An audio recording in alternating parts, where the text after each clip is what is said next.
Hello everyone, आज हम करेंगे dissolution of partnership firm.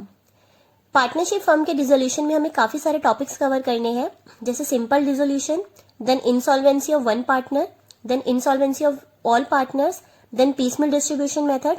And piecemeal distribution के अंदर हमें दो मेथड्स करने हैं, प्रपोर्शनेट एंड मैक्सिमम लॉस। तो आज हम हमारा फर्स्ट टॉपिक स्टार्ट करेंगे, that is dissolution of partnership firm. And इसके बाद जो हमारे फर्दर वीडियोस आएंगे, जो बाकी के टॉपिक्स हैं, हम उसको कवर करेंगे। आज हम करेंगे सिंपल डिसोल्यूशन।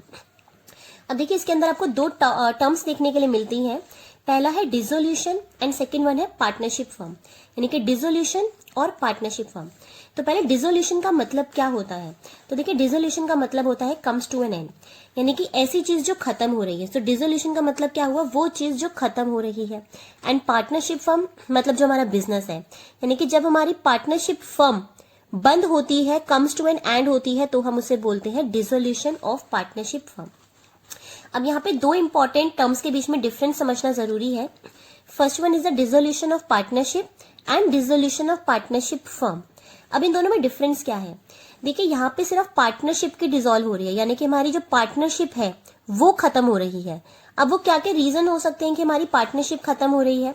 तो देखिए, कैसा हो सकता है, या तो हमारे पार्टनर की डेथ हो गई है। फॉर एग्जाम्पल, हमारे पास 3 पार्टनर है, ए, बी एंड सी। अब सी जो है उसकी डेथ हो गई, तो जो सी का अग्रीमेंट है ए और बी के साथ पार्टनरशिप का, वो एंड हो रहा है, यानी कि it is a dissolution of partnership. तो सी का जो अग्रीमेंट है वो ए और बी के साथ खत्म हो रहा है।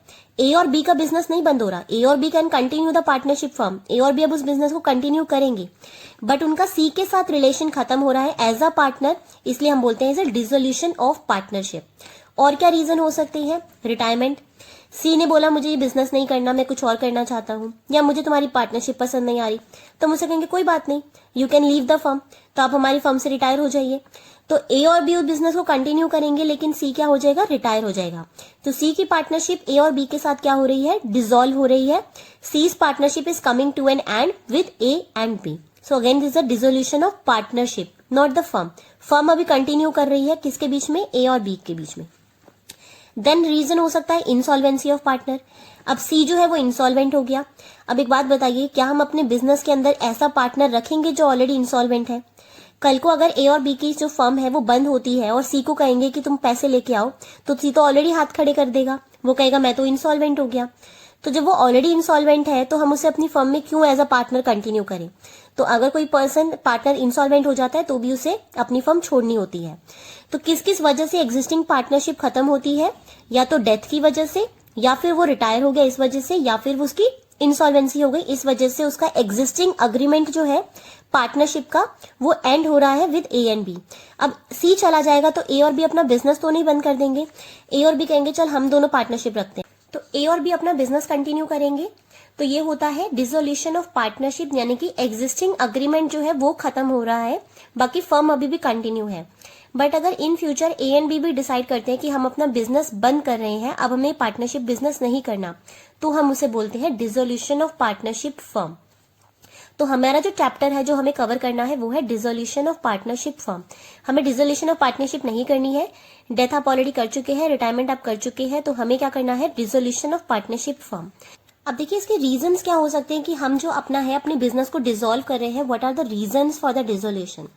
फर्स्ट रीजन हो सकता है अग्री टू डिसॉल्व। जब सारे पार्टनर्स अग्री करते हैं कि हमें अपने बिजनेस को बंद करना है, तो उसे हम कहते हैं अग्री टू डिसॉल्व, या फिर हम कह सकते हैं कि सबने अपना अग्रीमेंट दिया कि हम अपने बिजनेस को बंद करेंगे। So that is a dissolution of the partnership firm. Second reason हो सकता है ऑल आर इंसॉल्वेंट। जब सारे पार्टनर्स इंसॉल्वेंट हो गए तो अपना डेफिनेटली उनको बिजनेस बंद करना पड़ेगा। या फिर सारे इंसॉल्वेंट हो गए एक्सेप्ट वन। अब एक पार्टनर बच गया, ए, बी और सी है, या डी भी ले लेते हैं, ए, बी, सी, डी है, इसमें से डी जो है वो सॉल्वेंट है, बाकी ये तीनों इंसॉल्वेंट हो गए। अब डी अकेला सॉल्वेंट होकर बिजनेस को कैसे कंटिन्यू करेगा? तो वो तो सोल प्रोप्राइटरशिप में कर सकता है। तो इसीलिए उन्होंने बोला कि अगर सारे पार्टनर इंसॉल्वेंट हो जाए, ए, बी, सी, डी चारों हो जाए, या फिर सारे इंसॉल्वेंट हो जाए एक्सेप्ट वन, तो एक को भी छोड़ दोगे तो भैया वो अकेला तो बिजनेस कर नहीं सकता एज अ पार्टनर, तो उसको बिजनेस करने के लिए या तो सोल प्रोप्राइटरशिप करना पड़ेगा। तो या तो सारे इंसॉल्वेंट हो गए, या फिर एक को छोड़ के बाकी इंसॉल्वेंट हो गए, तो फिर हमें अपने बिजनेस को डिसॉल्व करना ही पड़ेगा। आफ्टर अ स्पेसिफाइड पीरियड, अगर जो हमारा पीरियड था, जिस पीरियड के लिए हमने अपनी पार्टनरशिप करी थी, फॉर एग्जांपल 5 इयर्स के लिए, इन्होंने कहा हम 5 इयर्स तक अपना बिजनेस कंटिन्यू करेंगे, और जैसे इनके बिजनेस को 5 साल पूरे हो जाएंगे उसके बाद वो अपने बिजनेस को बंद कर सकते हैं, अपनी पार्टनरशिप फर्म को। तो after a specified period on a completion of venture, अगर उन्हें किसी पर्टिकुलर पर्पस के लिए अपना बिजनेस खोला था, अपनी पार्टनरशिप फर्म खोली थी, for example construction of dam या फिर कंस्ट्रक्शन ऑफ एनी रोड, अब उन्होंने रोड कंस्ट्रक्ट करना था, उन्होंने कहा हमारे एक के बस की नहीं है, तो लेट्स डू पार्टनरशिप। तुम अपनी लेबर दे देना, मैं अपने पैसे दे दूंगा, तुम अपनी मशीन्स दे देना। तो ऐसे इन चारों ने मिलकर अपनी पार्टनरशिप फर्म खोली कि हमें एक रोड कंस्ट्रक्ट करना है। तो जैसे ही रोड कंस्ट्रक्ट हो जाएगा, उनको उनका पेमेंट मिल जाएगा, वो आपस में इसको डिस्ट्रीब्यूट कर लेंगे एंड अपनी पार्टनरशिप को खत्म कर देंगे। तो अगर उन्होंने किसी पर्टिकुलर पर्पस के लिए अपनी बिजनेस को खोला था, तो उसकी कंप्लीशन होने के बाद अपनी फर्म को वो डिसॉल्व कर सकते हैं। उनके ऊपर डिपेंड है, अगर वो कंटिन्यू करना चाहते हैं दे कैन कंटिन्यू, बट अगर वो अपने बिजनेस को बंद करना चाहते हैं तो वो कंप्लीशन ऑफ वेंचर पे बंद कर सकते हैं। नेक्स्ट होता है ऑन डेथ या फिर एडजुडिकेशन एज इंसॉल्वेंट। अगर पार्टनर की डेथ हो जाए, तो अगर 2 ही पार्टनर है ए एंड बी की डेथ हो जाए तो ए अकेला क्या करेगा? So A has to dissolve the business, तो उसे अपनी पार्टनरशिप फर्म डिसॉल्व करनी ही पड़ेगी। तो डेथ की वजह से भी हो सकता है, या फिर एडजुडिकेशन होता है डिक्लेयर करना। तो जब उसे कोर्ट ने डिक्लेयर कर दिया कि वो इंसॉल्वेंट हो गया, अब बी अगर इंसॉल्वेंट हो जाएगा तो ए अकेला कंटिन्यू नहीं कर सकता एज अ पार्टनर, तो ए को बिजनेस को डिसॉल्व करना ही पड़ेगा। फिर होता है एट विल बाय नोटिस, या तो उनकी मर्जी से, जैसे ऊपर था अग्रीमेंट किया था उन्होंने, यहाँ पे भी अगर उनकी मर्जी है कि मुझे बिजनेस नहीं कंटिन्यू करना, तो वो नोटिस दे सकता है बी ए को कि मुझे ये पार्टनरशिप नहीं करनी, मैं इस फर्म से को छोड़ना चाहता हूँ। तो जब 2 ही पार्टनर है तो डेफिनेटली वो अपनी फर्म को ए अकेला कंटिन्यू नहीं कर सकता, तो ए को बिजनेस को डिसॉल्व करना ही पड़ेगा। नेक्स्ट होता है अनसाउंड माइंड। अनसाउंड मतलब जो पागल हो जाता है। तो अगर बी जो है वो अनसाउंड माइंड का हो गया, अब उसका दिमाग ही नहीं चलता, तो इन दैट केस ए अकेला बिजनेस नहीं कर सकता, तो बी ए जो है वो बिजनेस को बंद कर देगा और वो जाएगा dissolution of partnership firm. Next है इलीगल बिजनेस। अब जब इन्होंने बिजनेस स्टार्ट किया था उस टाइम पे वो लीगल था, लेकिन एक लॉ आने की वजह से वो क्या हो गया, इलीगल हो गया। अब गवर्नमेंट ने कहा कि अगर आप ऐसा बिजनेस करते हैं तो आप वो होगा इलीगल बिजनेस। तो इन दैट केस अगर बिजनेस इलीगल हो गया तो वो डेफिनेटली उनको कंपलसरी है कि उन्हें अपने बिजनेस को डिसॉल्व करना ही पड़ेगा। नेक्स्ट होता है गिल्टी ऑफ मिसकंडक्ट। अगर बी ने अपना बिहेवियर जो है वो ऐसा रखा है कि वो किसी कॉन्ट्रैक्ट को ब्रीच कर रहा है, यानी कि वो कॉन्ट्रैक्ट्स को पूरा नहीं करता, अपना मिसबिहेव करता है कस्टमर्स के साथ, मिसकंडक्ट करता है एम्प्लॉयज के साथ, तो इन दैट केस ए जो है उसके साथ अपनी पार्टनरशिप खत्म कर देगा और ए बिजनेस को बंद कर देगा, डिसॉल्व कर देगा। So these are the reason जिसकी वजह से हमारी जो पार्टनरशिप फर्म है वो डिसॉल्व हो सकती है। और अगर हम सिर्फ पार्टनरशिप की बात करें तो पार्टनरशिप कब डिसॉल्व होती है? जब कोई एक पार्टनर की डेथ हो जाए, या फिर वो रिटायर हो जाए, या फिर उसकी इंसॉल्वेंसी हो जाए। तो in that case it is just the dissolution of partnership, and in these cases it is a dissolution of partnership firm. देखिए, अब बात करते हैं कि हमें डिसोल्यूशन जब हम करते हैं तो उसका प्रोसेस क्या होता है। तो जब हम अपने बिजनेस को बंद करेंगे, अपनी पार्टनरशिप फर्म को डिसॉल्व करेंगे, तो इन दैट केस हमें क्या करना होता है, all the assets are sold and all liabilities are paid off. अब डेफिनेटली ऐसा नहीं है कि आपने अपना बिजनेस बंद किया तो कल से नोटिस लगा दोगे कि हम ऑफिस नहीं आ रहे, हमारे बिजनेस बंद कर दिया। नहीं, हमें क्या करना होता है कि हमारी जितनी भी एसेट्स है उन्हें बेचना होता है, एंड जो भी अमाउंट हमें रियलाइज होगा हमें से अपनी लाइबिलिटीज को पे ऑफ करना होता है। जो भी हमारे क्रेडिटर्स होते हैं, हमारे कस्टमर्स होते हैं, हमने किसी से लोन लिया है, तो जो भी हमारी लाइबिलिटीज है हमें उनको पूरा करने के बाद ही अगर कुछ सरप्लस बचता है तो हम उसे अपना यूज करते हैं। So this is a process of dissolution, कि एसेट्स को सेल करेंगे एंड जो भी अमाउंट रियलाइज होगा उससे अपनी लाइबिलिटीज को पे ऑफ करेंगे। अब देखिए, जो हमारा पार्टनरशिप एक्ट है उसका सेक्शन 48 बताता है कि हमें अकाउंट्स को किस तरीके से सेटल करना होता है। तो सबसे पहले जो भी हमारे रियलाइजेशन एक्सपेंसेस होते हैं हमें उनकी पेमेंट करनी होती है।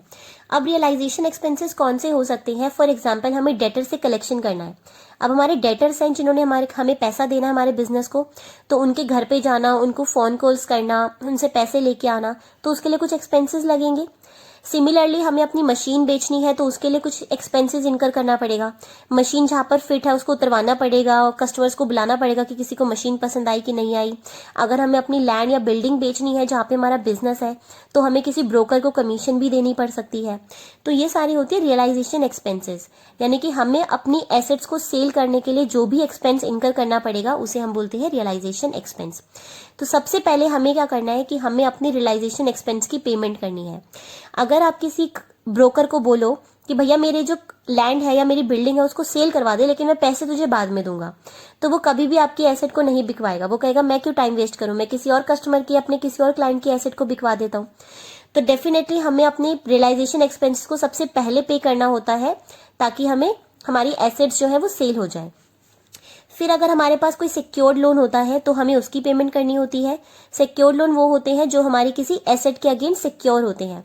फॉर एग्जाम्पल बैंक से जब हमने लोन लिया होगा तो उसने किसी एसेट को मोर्टगेज किया होगा कि हमारी लैंड या बिल्डिंग या कोई मशीनरी या फर्नीचर, कि मैं उसकी गारंटी पे तुम्हें उसको मोर्टगेज करके मैं तुम्हें लोन दे रहा हूं। तो पहले रियलाइजेशन एक्सपेंस पे करेंगे, देन अगर सिक्योर्ड लोन है तो उसकी पेमेंट होगी। फिर जब हमारे पास फंड्स बचेंगे तो हम किसकी पेमेंट करेंगे, अनसिक्योर्ड लोन्स की, क्रेडिटर्स की, बिल्स पेबल की and loan from third party. तो ये हमारी इनकी पेमेंट बाद में होगी, थर्ड टाइम हमें इनकी पेमेंट करनी है। देन फिर हम अगर हमने पार्टनर से लोन लिया है तो उनकी पेमेंट होगी। तो इन सबको पे करने के बाद अगर कुछ फंड्स बचते हैं तो हम अपने पार्टनर का लोन, अगर किसी ने पार्टनर ने लोन दिया था बिजनेस को, तो हम उसकी रीपेमेंट करेंगे। अगर पार्टनर को पे करने के बाद भी पैसा बचता है तो जो भी कैपिटल कॉन्ट्रीब्यूशन था पार्टनर का उसको दे दिया जाएगा, उसका कॉन्ट्रीब्यूशन वापस। अगर उसका कॉन्ट्रीब्यूशन देने के बाद भी कुछ फंड्स बचते हैं हमारे पास तो हमें उसे पार्टनर में डिस्ट्रीब्यूट करना होता है in their profit sharing ratio. तो क्या बोला मैंने, सबसे पहले रियलाइजेशन एक्सपेंस पे करो, देन सिक्योर्ड लोन्स, देन जो अनसिक्योर्ड लाइबिलिटीज है उनको पे ऑफ करना है। फिर हम पार्टनर्स के ऊपर आएंगे, पार्टनर्स का अगर लोन है तो फिर रीपेमेंट उसकी होगी। देन अगर कॉन्ट्रीब्यूशन है कैपिटल का तो हम उनके रीपेमेंट करेंगे, और कैपिटल लौटाने के बाद भी अगर कुछ बचता है तो वो पार्टनर्स में डिस्ट्रीब्यूट हो जाएगा उनकी प्रॉफिट शेयरिंग रेशियो में। So this is the way जो हमें अकाउंट्स को सेटल करना होता है एज पर सेक्शन 48। आप ये नहीं कर सकते कि अकाउंट्स क्लोज कर रहे हैं तो चलो पहले पार्टनर का लोन दो दो, नहीं, पार्टनर का लोन हम जब तक नहीं दे सकते जब तक हमारी ये सारी लाइबिलिटीज पे ऑफ ना हो जाए। तो सबसे पहले आउटसाइडर्स का क्लेम पे ऑफ होगा, फिर हमें अपने पार्टनर्स को डिस्ट्रीब्यूट करना है। अब यहाँ पे दो टर्म्स और आपको देखने के लिए मिलेंगी, फर्म डेट्स या फिर प्राइवेट डेट्स। अब फर्म डेट्स का मतलब क्या होता है, वो डेट्स जो कि फर्म के डेट्स हैं, यानी कि फर्म की बिजनेस की लाइबिलिटीज हैं। और प्राइवेट डेट होता है जो प्राइवेट पार्टनर की डेट्स हैं। तो एज अ पार्टनर मेरे कुछ डेट्स होंगे जो मेरे बिजनेस के डेट्स हैं, उसे हम बोलेंगे फर्म डेट्स। और एज एन इंडिविजुअल जो पर्सन है, अगर वो एज एन इंडिविजुअल, उसकी भी खुद अपनी पर्सनल लाइबिलिटीज होंगी, तो जो उसकी पर्सनल लाइबिलिटीज होंगी वो होंगी प्राइवेट डेट्स। अब देखिए लॉ क्या बोलता है कि जो अगर हमारे पास फर्म्स की एसेट है तो हमें सबसे पहले उससे फर्म्स की लाइबिलिटीज को पे ऑफ करना है। तो बिजनेस के पास जो भी एसेट है, लैंड है, बिल्डिंग है, फर्नीचर है, डेटर है, स्टॉक है, जो भी एसेट है उनको सेल करो, जो भी अमाउंट रियलाइज होगा पहले उससे फर्म की लाइबिलिटीज पे ऑफ करो। फर्म की लाइबिलिटीज पे ऑफ करने के बाद अगर कुछ बचता है तो वो पार्टनर को डिस्ट्रीब्यूट कर दो in their profit sharing ratio. फिर वो पार्टनर अपने घर ले जाएगा, फिर वो उसका जो मर्जी करे, हमें मतलब नहीं है, लेकिन फर्म की एसेट से सबसे पहले फर्म की लाइबिलिटीज पे ऑफ होंगी। फिर अगर कुछ सरप्लस बचता है तो वो पार्टनर को डिस्ट्रीब्यूट कर दो उनकी प्रॉफिट शेयरिंग रेशियो में। फिर बात करते हैं प्राइवेट एसेट्स की। प्राइवेट एसेट्स कौन सी हो गई, पार्टनर ए है, ए के पास अपना खुद का घर होगा, खुद की एसेट्स होंगी, खुद की कार होगी, खुद की बाइक होगी, टीवी होगा, फर्नीचर होगा, एसी होगा उसके घर में। तो ये होती है प्राइवेट एसेट्स ए की। तो ए के पास अगर प्राइवेट एसेट्स है तो सबसे पहले ए की एसेट्स को, ए के डेट को पे ऑफ करने के लिए यूज करो। तो ए ने अगर किसी बैंक से लोन ले रखा है तो पहले ए के घर को बेच के उसका लोन चुकाओ। तो यानी कि ए की एसेट्स को हम यूज करेंगे ए के डेट्स को पे ऑफ करने के लिए। अगर इसके पास फिर भी कुछ बचता है तो फिर वो उस पैसे को फर्म के डेट्स को पे करने में यूज करा जाएगा। तो पहले फर्म की एसेट्स से फर्म की लाइबिलिटीज पे ऑफ होंगी और जो रिमेनिंग बचेगा उसे पार्टनर्स में डिस्ट्रीब्यूट कर देंगे। सिमिलरली प्राइवेट एसेट्स है अगर किसी पार्टनर की तो पहले वो उन प्राइवेट एसेट से अपने प्राइवेट लाइबिलिटीज पे ऑफ करेगा। लाइबिलिटीज पे करने के बाद अगर कुछ बचता है तो वो अपने पैसे को कहाँ यूज करेगा, फर्म की लाइबिलिटीज को पे ऑफ करने में। ठीक है, दिस इज द वे हमें अपने प्राइवेट एसेट्स और अपनी फर्म की एसेट्स को यूज करना है लाइबिलिटीज को पे ऑफ करने के लिए। अब देखते हैं कि अकाउंटिंग ट्रीटमेंट कैसे होगा। अब देखिए अकाउंटिंग ट्रीटमेंट करने के लिए आपके क्वेश्चन में आएगा कि हमें इसका अकाउंटिंग ट्रीटमेंट करना है, हमारी जो फर्म है वो बंद हो रही है तो क्या क्या ट्रीटमेंट करेंगे। तो हमें यहाँ पे 3 अकाउंट्स प्रिपेयर करने होते हैं। First one is the realisation account, second one is the cash या फिर bank account, and third one is the partners capital या फिर करंट अकाउंट। कैपिटल अकाउंट बनता है जब हमारी फ्लक्चुएटिंग कैपिटल्स होती है, और अगर करंट अकाउंट कब बनता है, जब हमारी फिक्स्ड कैपिटल मेथड हम यूज करते हैं। तो ये ऑलरेडी आप कर चुके हैं एडमिशन एंड रिटायरमेंट के केस में। तो तो 3 अकाउंट्स हम प्रिपेयर करेंगे जब हमारी फर्म डिसॉल्व होगी, रियलाइजेशन, कैश या फिर बैंक अकाउंट और पार्टनर्स का कैपिटल। अब देखिए हमें क्या करना है कि हम बिजनेस बंद करना चाहते हैं, तो मैंने क्या बोला था कि सबसे पहले हम अपनी जितनी भी एसेट्स हैं हमें उनको सेल करना पड़ेगा। All assets are sold. अब एसेट्स को सेल करने के लिए हमें क्या करना पड़ेगा, उनके अकाउंट्स को क्लोज करना पड़ेगा। अब जब उनके अकाउंट्स को क्लोज करेंगे तो डेफिनेटली हम एक अकाउंट ओपन करेंगे जिसे हम बोलते हैं रियलाइजेशन अकाउंट। तो एसेट्स के अकाउंट को बंद कर देंगे और हम न्यू अकाउंट खोल रहे हैं जिसे हम कह रहे हैं रियलाइजेशन। अब एसेट्स जो होती है उनका बैलेंस कौन सा होता है, डेबिट बैलेंस होता है। अगर किसी एसेट को इंक्रीज करना है तो हम डेबिट करते हैं, बट अगर मुझे एसेट को खत्म करना है या कम करना है तो मुझे क्रेडिट करेंगे ताकि मेरा एसेट का बैलेंस कम हो जाए। तो एसेट अगर है उनके अकाउंट्स को क्लोज करना है तो हम क्या करेंगे, एसेट को क्रेडिट कर देंगे। तो अगर एसेट क्रेडिट हो रही है तो कुछ डेबिट भी करना पड़ेगा, तो हम डेबिट क्या कर देंगे, रियलाइजेशन अकाउंट को डेबिट कर देंगे। तो realisation account debit to asset account. अब मेरी एसेट जो है वो खत्म हो गई है बिजनेस के पास से और एसेट मेरी कहाँ चली गई, रियलाइजेशन अकाउंट में ट्रांसफर हो गई। सिमिलरली हमें अपने सारी लाइबिलिटीज को भी क्लोज करना होता है। तो लाइबिलिटी का बैलेंस कैसा होता है, क्रेडिट बैलेंस होता है। तो क्रेडिट बैलेंस को कम करना है तो हमें डेबिट करना पड़ेगा। तो अगर हमारी लाइबिलिटीज को खत्म करना है, क्लोज करना है, तो हम क्या करेंगे, लाइबिलिटीज को डेबिट कर देंगे। तो क्रेडिट क्या होगा, रियलाइजेशन। तो हम जितनी भी लाइबिलिटीज है हम उन्हें कहाँ ट्रांसफर कर देंगे, रियलाइजेशन अकाउंट में ट्रांसफर कर देंगे। उसके बाद है हमारे पास प्रोविजंस, रिजर्व। इसके बाद हमारे पास प्रोविजंस है, रिजर्व है related to a particular asset या फिर लाइबिलिटी। अब आपको पता है कि हमारे पास कुछ एसेट्स या लाइबिलिटीज ऐसी होती हैं जिनके लिए हम रिजर्व या फिर प्रोविजन क्रिएट करते हैं। For example provision for doubtful debt हम क्रिएट करके रखते हैं, प्रोविजन फॉर डेप्रिसिएशन हम क्रिएट करके रखते हैं, इन्वेस्टमेंट फ्लक्चुएशन रिजर्व हम क्रिएट करते हैं। Similarly joint life policy reserve भी हमने क्रिएट किया होता है। तो जब हम इन सारे रिजर्व्स या प्रोविजंस को क्रिएट करते हैं तो हम इन सबको क्या करते हैं, हम इन सबको क्रेडिट करते हैं। तो इन सारे प्रोविजंस का बैलेंस क्या होता है, क्रेडिट बैलेंस होता है। तो अगर हमें इनको बंद करना है, इन अकाउंट्स को क्लोज करना है, तो हम इन्हें क्या करेंगे, डेबिट कर देंगे। तो वही मैंने भी किया है, सारे प्रोविजंस एंड रिजर्व को डेबिट कर दिया। तो हम क्रेडिट क्या करेंगे, रियलाइजेशन अकाउंट को क्रेडिट कर देंगे। तो रियलाइजेशन अकाउंट क्रेडिट कर देंगे। तो चलिए जितना मैंने अभी तक आपको बताया है उसको देखते हैं कि हम रियलाइजेशन अकाउंट में कैसे प्रिपेयर करेंगे। तो देखिए this is the format of realisation account.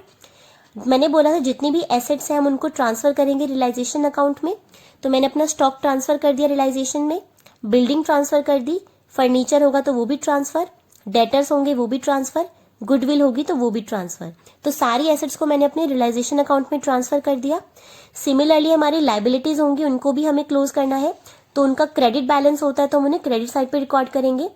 तो देखिए क्रेडिटर का बैलेंस यहाँ पे आ जाएगा, बिल्स पेबल का बैलेंस यहाँ पे आ जाएगा।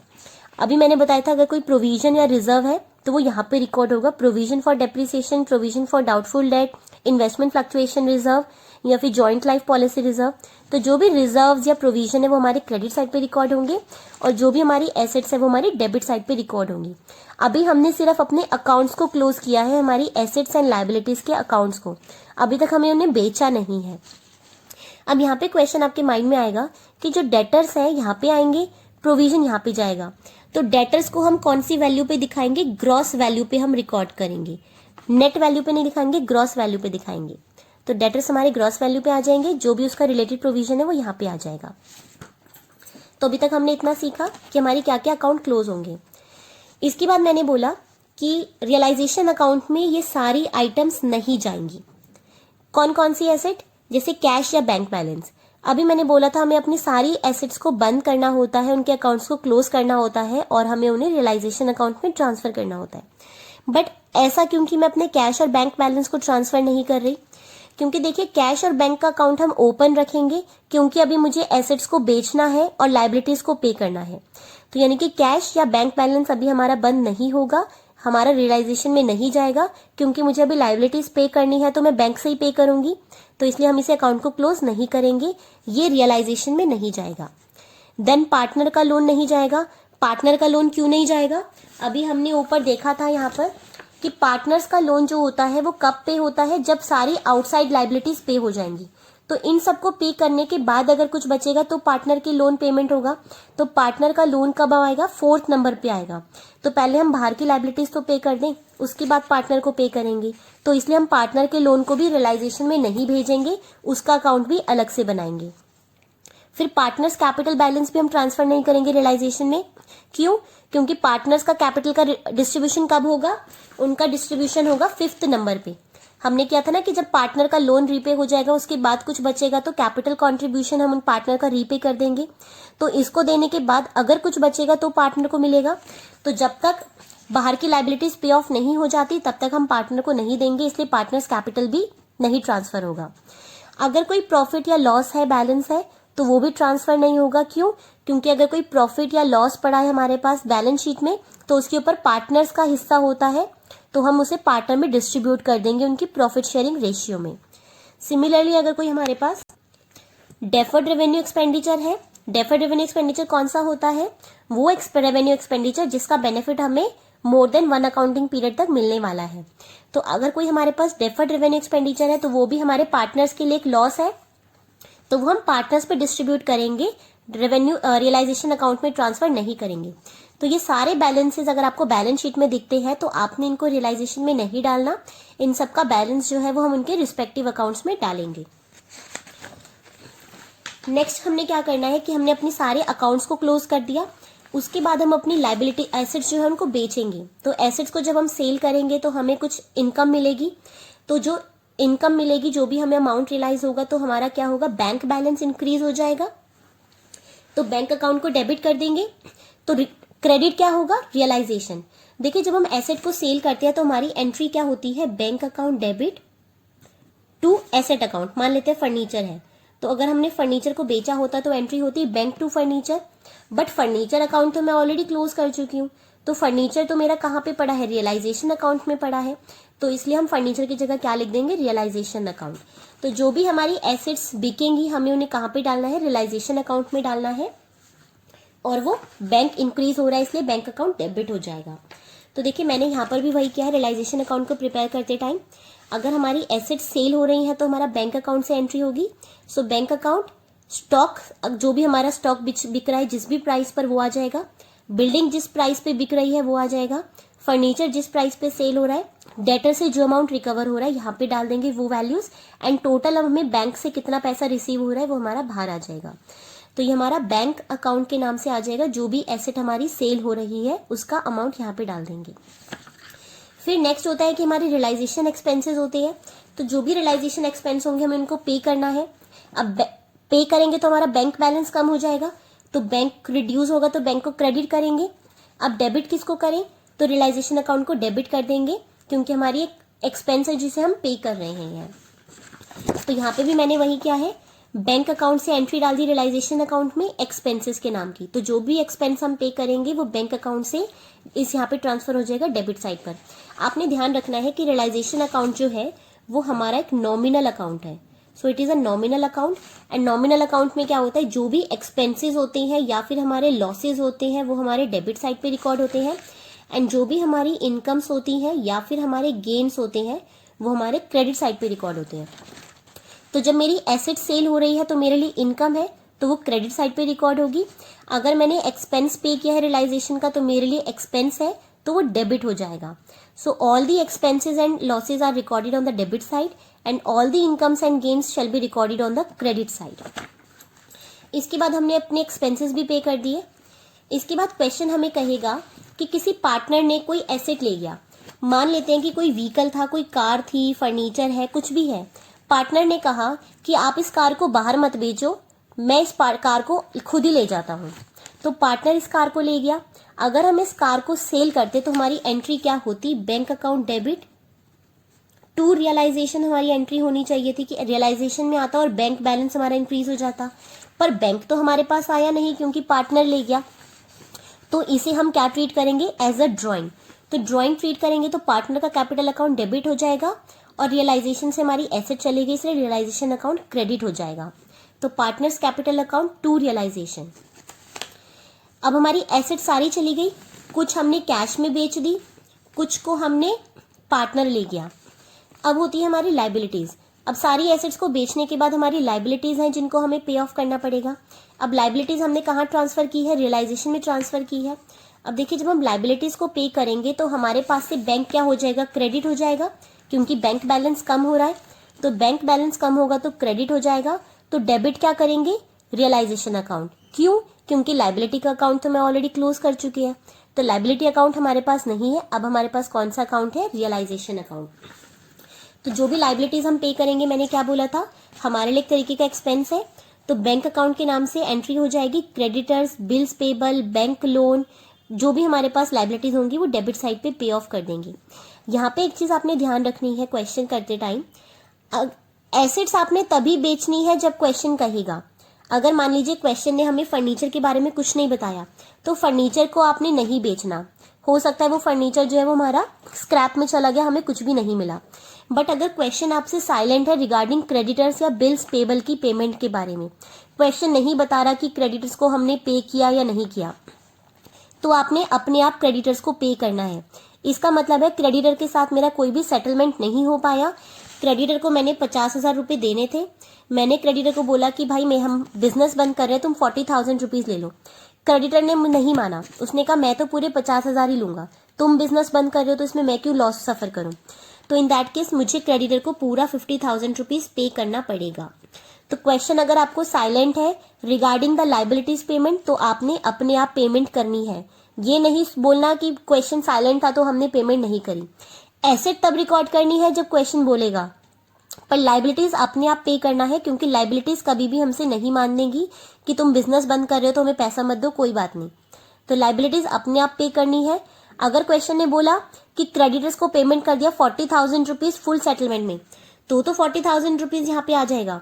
बट अगर क्वेश्चन बिल्कुल साइलेंट है, उसने कुछ भी नहीं बताया, बस बैलेंस शीट में क्रेडिटर दिख रहा है, तो अपने आप 50,000 रुपीज की पेमेंट उसको कर देना। तो इसका मतलब क्रेडिटर नहीं माना और हमें उसको 50,000 की पेमेंट करनी है। जो भी हमारी बुक वैल्यू होगी उस पर हमें पेमेंट कर देनी है। तो यही मैंने लिखा है, even if question is silent on payment we have to make the payment of liabilities. तो क्वेश्चन साइलेंट है तो भी आपको लाइबिलिटीज पे करनी ही है। नेक्स्ट होता है पार्टनर पे यानी लाइबिलिटी। अब पार्टनर ने बोला, जैसे पार्टनर ऊपर एसेट ले गया था, सिमिलरली पार्टनर ने बोला कि इस लाइबिलिटी को तो मैं पे कर दूंगा, तो पार्टनर खुद पे कर रहा है उस लाइबिलिटी को, तो इसका kind of a capital contribution. तो पार्टनर्स का कैपिटल अकाउंट क्रेडिट हो जाएगा। जैसे ऊपर एसेट ले गया था तो वो ड्रॉइंग था, अब अगर वो लाइबिलिटी लेके जा रहा है तो उसका कैपिटल कॉन्ट्रीब्यूशन मान लेंगे, तो पार्टनर का कैपिटल अकाउंट बढ़ जाएगा और डेबिट हो जाएगा रियलाइजेशन अकाउंट। इसके बाद आता है क्रेडिटर्स टेक्स एनी एसेट। अगर हमारा क्रेडिटर कोई एसेट ले जाता है, मान लीजिए कि मेरे पास जो है कोई एसेट है, क्रेडिटर ने बोला कि मेरी जो पेमेंट है 50,000 रुपीज की पेमेंट है, तुम एक काम करो, तुम्हारे बिजनेस में कार है, तुम वो कार मुझे दे दो, या फिर तुम्हारे पास एसी है बिजनेस में, तुम एसी मुझे दे दो, या फिर तुम्हारे बिजनेस में जो है वो मशीन है कोई, तो वो प्लांट एंड मशीनरी मुझे दे दो। तो क्रेडिटर ने क्या किया कि हमारी कोई एसेट ले ली उसने इन अ सेटलमेंट।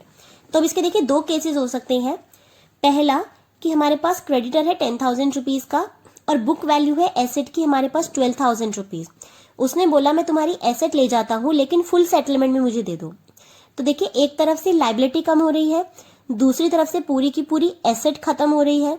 तो लाइबिलिटीज कम हो गई, एसेट खत्म हो गई, तो हम इस केस में नो एंट्री, हम अपनी बुक्स में कोई भी एंट्री पास नहीं करेंगे, क्योंकि एक तरफ से क्रेडिटर खत्म हो गया, एक तरफ से एसेट खत्म हो गई, तो हमारे पास कोई भी एंट्री रिकॉर्ड नहीं होगी। अब आपके माइंड में क्वेश्चन आएगा कि क्यों नहीं रिकॉर्ड कर रहे।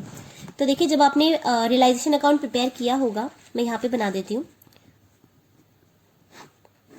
लाइबिलिटी को खत्म किया था तो हमने क्रेडिटर यहाँ पे दिखाए होंगे 10,000 रुपीज, एसेट आपने यहाँ पे रिकॉर्ड की होगी तो एसेट दिखाई होगी 12,000 रुपीज। अब अपने अकाउंट को क्लोज किया, क्रेडिटर ने कहा मुझे 10,000 रुपये देने हैं तो मुझे एसेट दे दो 12,000 की, फुल सेटलमेंट में खत्म करते हैं। हमने भी सोचा कि यार एसेट की तो बुक वैल्यू 12,000 है ना, अगर हम इसे मार्केट में बेचेंगे तो हो सकता है 5,000, 6,000, 7,000 ऐसा ही हमें मिले, तो क्यों ना क्रेडिटर को ही पेमेंट कर दें। तो मैंने बोला इसकी कोई भी एंट्री नहीं होगी। तो जब आप इस अकाउंट को क्लोज करेंगे तो क्या आएगा, 12,000 रुपये आएगा, यानी कि 2,000 रुपीज का यहाँ पे लॉस आ रहा है। तो 2,000 रुपीज का लॉस आएगा, ये पार्टनर्स में डिस्ट्रीब्यूट हो जाएगा, पार्टनर कैपिटल अकाउंट।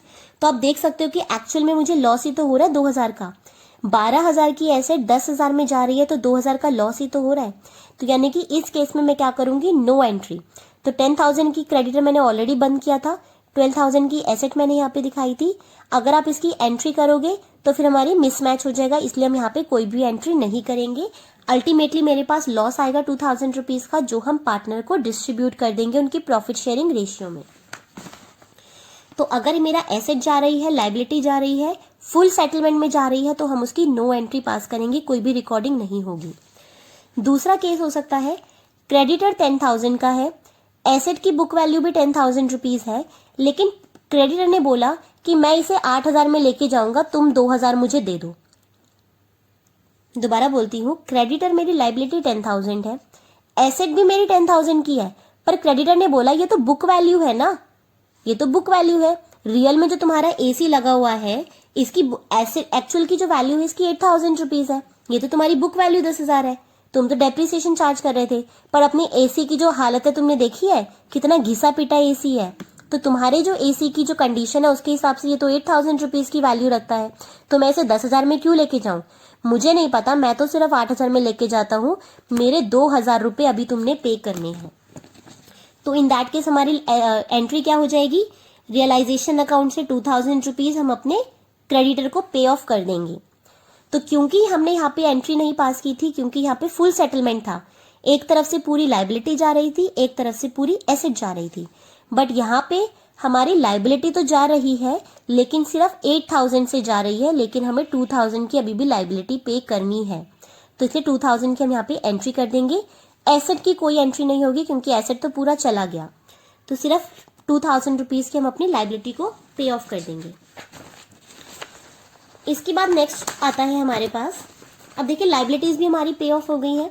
इसके बाद आता है कि हम अपने पार्टनर को कमीशन दे रहे हैं कि रियलाइजेशन एक्सपेंस करने के लिए। अब देखिए एक पार्टनर है हमारे बिजनेस में, ए को हमने बोला, ए ने बोला कि तुम बाहर से किसी बंदे को बुलाओगे सारे खर्चे करने के लिए, सारे कमीशन दोगे उसको, वो हमारे डेटर से जाके कलेक्ट करेगा। तो एक काम करो, बी और सी को बोला कि मैं सारे खर्चे खुद उठाऊंगा, तुम मुझे कमीशन दे दो। तो जितना भी मैं अमाउंट रियलाइज करूंगा उसका 10% कमीशन मुझे दे देना। तो मैं ज्यादा से ज्यादा बेचने की कोशिश करूंगा कि फर्नीचर से ज्यादा मिल जाए, स्टॉक को ज्यादा से ज्यादा पे सेल करूंगा, बिल्डिंग को ज्यादा से ज्यादा पे सेल करूंगा, डेटर से कोशिश करूंगा ज्यादा से ज्यादा अमाउंट रिकवर हो सके, और जितना भी अमाउंट रियलाइज होगा उसका तुम मुझे 10% कमीशन दे देना। तो ये लोग भी मान गए कि ठीक है, ए को हम रख लेते हैं। तो हमने क्या बोला, partner is paid commission for meeting realisation expense. अब सारे खर्चे इसके, लेकिन ये इसके बदले में क्या लेगा, सिर्फ एक कमीशन हमसे चार्ज करेगा जो बिजनेस के लिए एक्सपेंस है। तो जो हम कमीशन उसको देंगे वो बिजनेस के लिए एक्सपेंस हो जाएगा। तो पार्टनर का कैपिटल इंक्रीज हो जाएगा क्योंकि अब उसे बिजनेस से पैसा लेना है, और बिजनेस के लिए लॉस है, एक एक्सपेंस है, तो रियलाइजेशन एक्सपेंस डेबिट हो जाएगा और पार्टनर का कैपिटल अकाउंट क्रेडिट हो जाएगा। तो जो भी उसकी कमीशन बनती है, मान लेते हैं 10,000 रुपीज है, तो 10,000 रुपीज से उसका कैपिटल बढ़ जाएगा और ये बिजनेस के लिए एक्सपेंस हो जाएगा, रियलाइजेशन अकाउंट में चला जाएगा डेबिट साइड पर। अब मैंने यहाँ पे लिखा है no entry for actual expense. तो जो भी हमारे एक्चुअल एक्सपेंस होते हैं उनके लिए हम कोई भी एंट्री नहीं पास करेंगे, क्योंकि एक्चुअल एक्सपेंस किसके एक्सपेंस है, ए के एक्सपेंस है। ए तो अपनी पॉकेट से देगा, तो बी और सी उसे बुक्स में क्यों रिकॉर्ड करेंगे। तो ए के चाहे 8,000 रुपए लगे, 10,000 लगे, 12,000 लगे, 15,000 लगे, चाहे वो फ्री में लगे, कुछ भी उसका एक्सपेंस ना इनकर करना पड़े, पर हमें उसकी एक्चुअल एक्सपेंस की रिकॉर्डिंग नहीं करनी, क्योंकि बिजनेस में वही एक्सपेंस रिकॉर्ड होगा जो बिजनेस के लिए खर्चा है, और बिजनेस के लिए एक्सपेंस क्या है, ए की कमीशन। तो ए की कमीशन जो है वो बिजनेस में रिकॉर्ड होगी।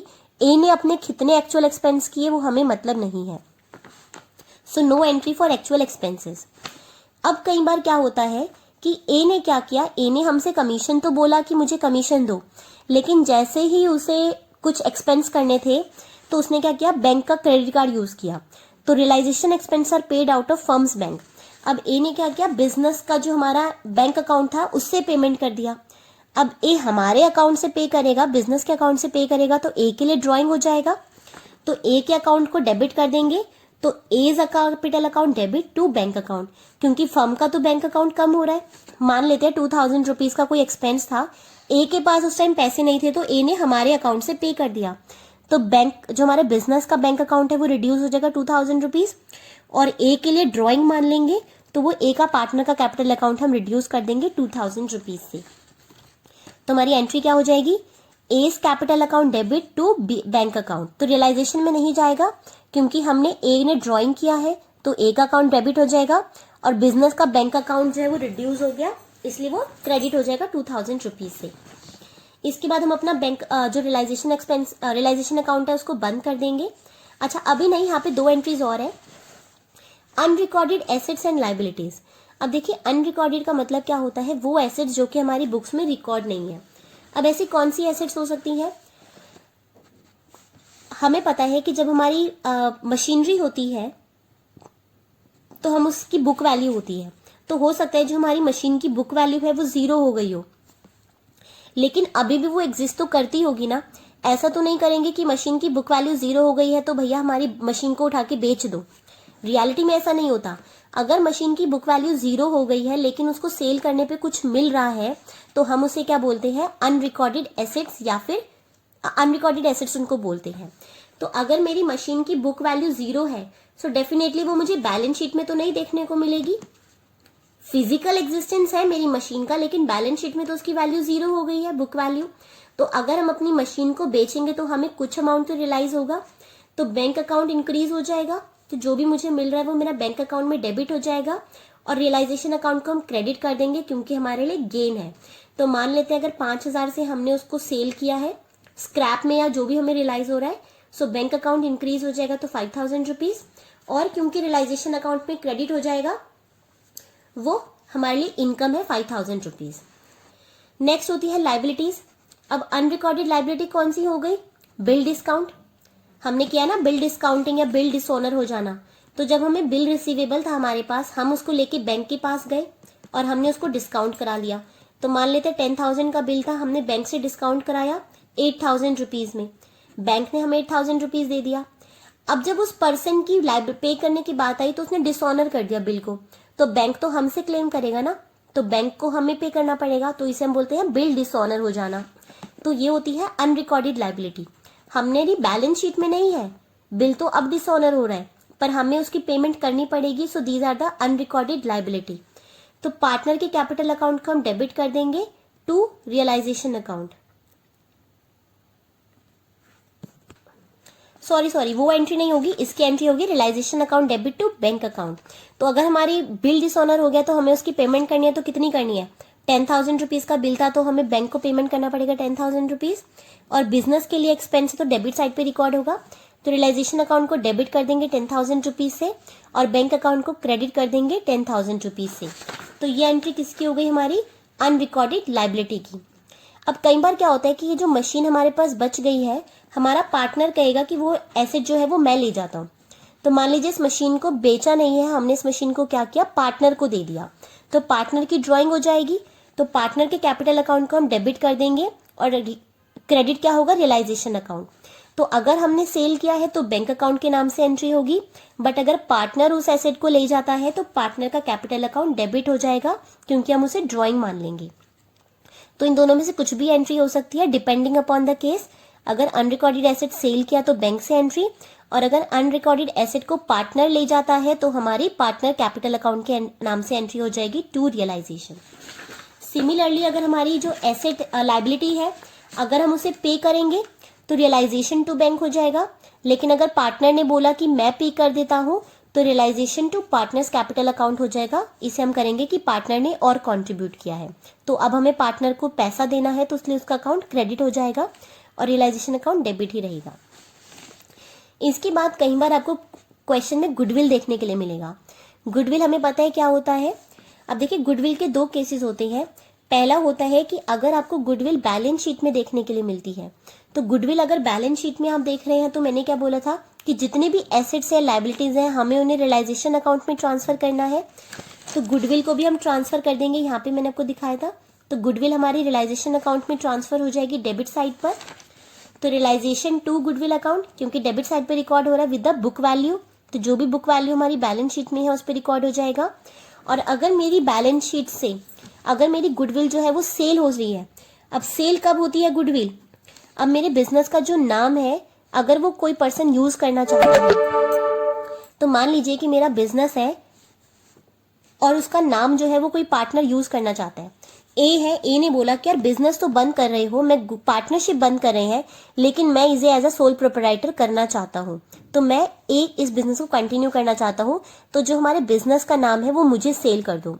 तो ए जो है वो हमारी बिजनेस की गुडविल को लेके जा रहा है, तो ए मुझे कुछ ना कुछ पेमेंट करेगा।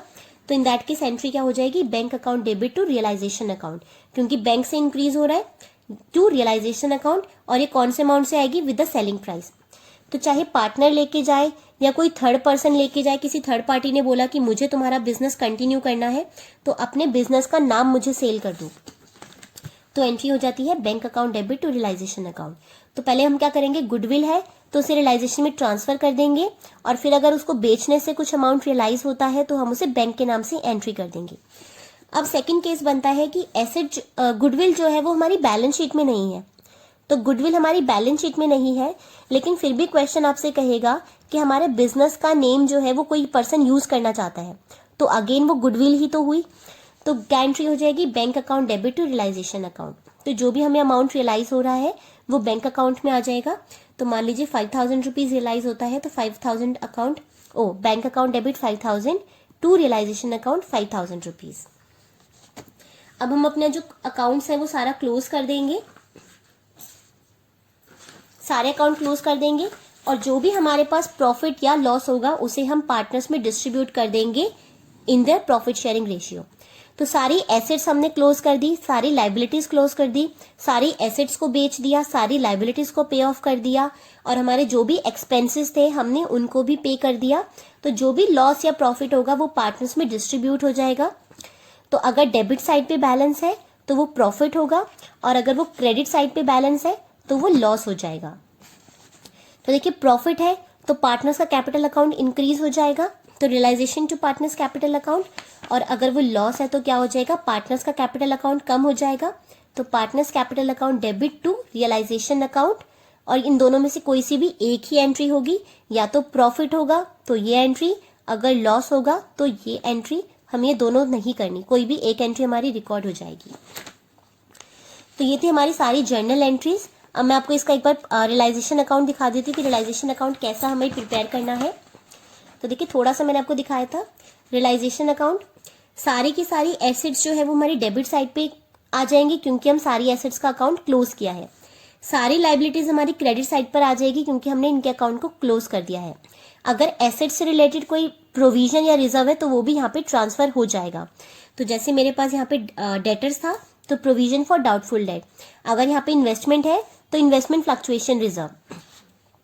तो जो भी एसेट्स से रिलेटेड हमारे प्रोविजन या रिजर्व होंगी वो भी हमारे यहाँ पे रिकॉर्ड हो जाएंगी। एसेट्स बंद हो गई, लाइबिलिटीज हमारी खत्म हो गई।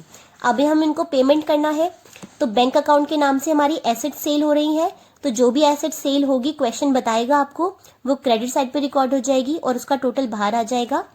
और जो भी लाइबिलिटीज हम पे ऑफ करेंगे तो वो भी बैंक अकाउंट के नाम से लाइबिलिटीज को पे ऑफ कर देना है।